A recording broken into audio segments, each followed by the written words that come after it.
seems to be it's totally excited 20 minutes before they walk in the door and knows ahead of time that they're going to be here. We'll continue to go to the door. We'll whine at the door. And the person who's home with the dog will think, well, so-and-so isn't supposed to be home until, 5 o'clock, but the person walks in at 4 o'clock. The dog knew.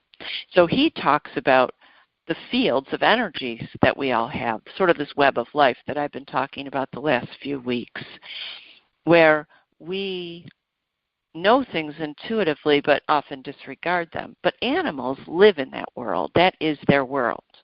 Now, they can learn to be more like we are. We can train them to do sort of left brain conditioning. I think that's kind of what it is. When you say to your dog, sit, when I say sit, what I said last week meant sit. Today it still means seat, sit, so please sit. So they can learn to please us. They can learn to please our left brain through training. We say to the horse, every time you come to a fence, when I'm applying certain aids, I'd like you to jump the fence. And the horse learns, oh, I always need to do this or she'll become unhappy with me. I want to make them happy. I'm a well-trained horse. Eventually, I always know when I see the fence, I jump the fence, if I'm a show horse, for instance. So they can become conditioned and they can learn how to please our left brain. But actually, they feel and think naturally more like our right brain. In other words, they sort of intuit what the best outcome would be if they're left to their own devices, separate from the world of mankind. If you watch an animal, just a wild animal, if you're sitting, you have the pleasure of watching a bird flit around. It kind of hops around and does what it feels like doing. It jumps on to the fountain, gets a little drink, jumps to a bush, listens to its friends in the trees, suddenly starts to make noises itself, hops back down, looks for a worm, hops back up. In other words, they sort of feel their environment. You'll notice animals don't seem to have to consciously even think about what they're doing. They're just constantly in this flow of doing it. If it feels good, they do it. If it doesn't, they do something different. In other words, they're always in their process, which is very different than how we are with our to-do list. Imagine if we could live like that. I mean, just floating around and doing whatever we felt. It might be kind of fun, but as for civilization, it also might prove like a chaotic disaster because we'd all just be doing what we want and there wouldn't be much order. But in nature, with our animals, and especially the animals that live with us, you say to your dog, want to go for a walk? And he looks at you and flops his head back down and groans. And you think, that's weird. He always likes to go for a walk. Well, he's doing what he feels like doing. Maybe his leg aches that morning, or he has a little bit of a headache, or he's thirsty. So he thinks, I'm not going for a walk now. I'm going to take a nap instead, and maybe I'll feel better in a few minutes. So if we don't pop up, put the leash on, and drag him out the door, he might just lay where he is and relax. In other words, he sort of knows what will make him happier in that moment. He adjusts. So animals adjust all the time to keeping themselves happy and keeping themselves safe. If they feel, we've all seen this phenomenon, your dog senses a storm is coming, they suddenly start to seek cover. They're worried about the thunder. They want to get under chairs, cupboards, they hide. They're saying to themselves, it's not that safe out there right now. The ions are changing in the atmosphere. I can feel this. I'm just going to hide for a while till this passes. So animals learn to demonstrate to us sort of the best outcome sometimes is to feel what would be best in the moment and do what would be best in the moment. And this is a part of our brain that we don't always get to listen to because our to-do list reigns supreme over it and dominates that. We often just have to do what we have to do, and certainly we should be responsible. Of course, I'm not promoting that we be irresponsible. But sometimes we're so used to just doing what we ought to do and not what would feel better to do, we forget how to make adjustments for happiness. Like maybe I don't even want to go for a walk myself, and I'm thinking, I always walk this dog 2 miles a day, and I better go do it, but my ankle is killing me, and I really want to sit around and read a book. Well, maybe my spirit wants to sit around and read the book on my moment off. I'm not supposed to be anywhere else. Why don't I sit down, put my ankle up, put some ice on it with the dog, sit down and read a book? So why not, in other words, constantly adjust myself? Because a happy person adjusts their goals based upon what makes them happy. I know that sounds odd, But our left brain sometimes talks us into adjusting our goals based on our past ideals, our past goals, and our past targets, not really what we currently want. So maybe something's changed and we haven't really noticed that it's changed. Maybe our health, maybe our mental state, maybe the amount of stress our body's under has changed, and we really need, in other words, maybe an hour off, not to do our list of what we need to do today. So animals just fall into happiness naturally. They take care of themselves first. And, of course, they don't have to pay for their own food or their own housing. But in the wild, you'll notice that animals do that just fine. If a deer is laying in the field, it ate some grass, it's tired now, it lays down or chewed some wood, I guess they're browsers, then the deer just rests. So that's a very different way to be in the world. So we're going to explore this just a little bit more after our break that's coming up here. You are listening to Animal Connections with Laura Rowley. I'm available on Dream Vision 7 Radio Network every Friday at 9 a.m. and 9 p.m. Eastern Time. You can listen online or on your mobile devices. To learn more and for a full schedule, go to dreamvision7radio.com.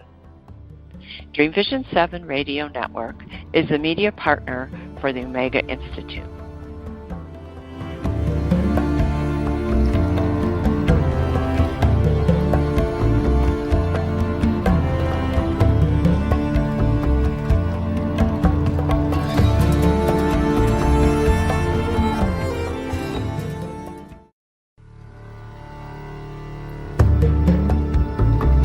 Animal Connections with Laura Rowley is an intuitive show created for you to learn what it's like to talk to animals. Laura shares 20 years of experiences of being a pet psychic and healer every Friday at 9 a.m. and 9 p.m. Eastern Time on Dream Vision 7 Radio Network, media partner for the Omega Institute. Our beloved animals share our lives and have amazing insights into our well-being, providing us with opportunities for personal growth once we truly begin to listen.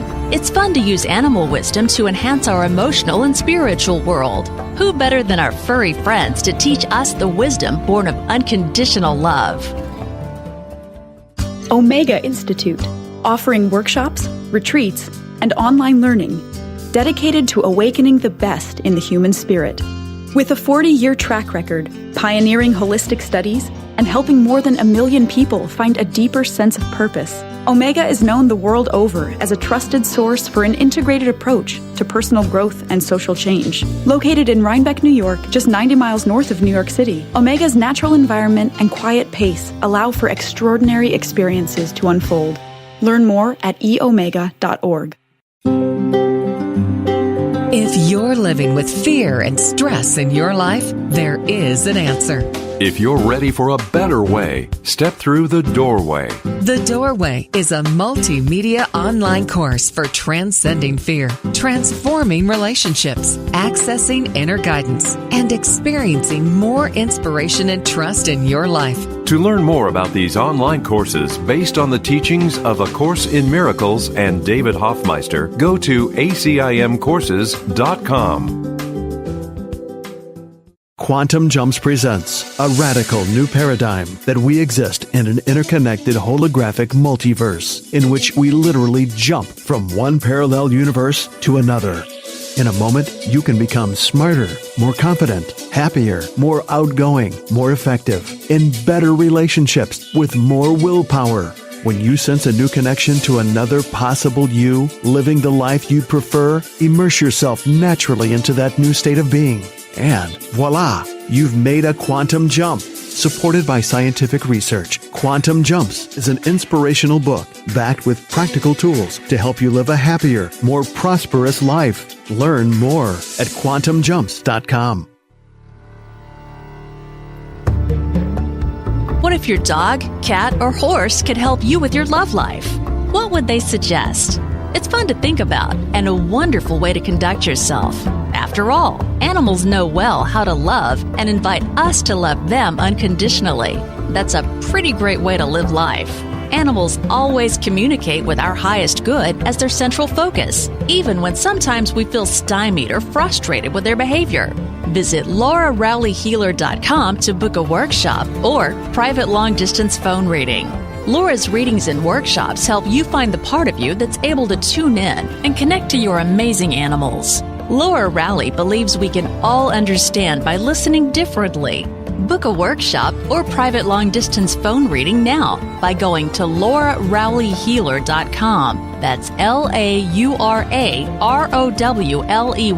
Healer.com.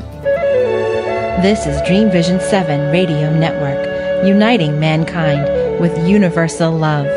Our shows are created from the heart, bringing each listener to a place of divine enlightenment. Breathe, relax, and enjoy. Let life flow. Welcome back. I'm Laura Rowley. You're listening to Animal Connections with Laura Rowley on syndicated Dream Vision 7 Radio Network every Friday at 9 a.m. and 9 p.m. Eastern Time. You can listen online or on your mobile devices.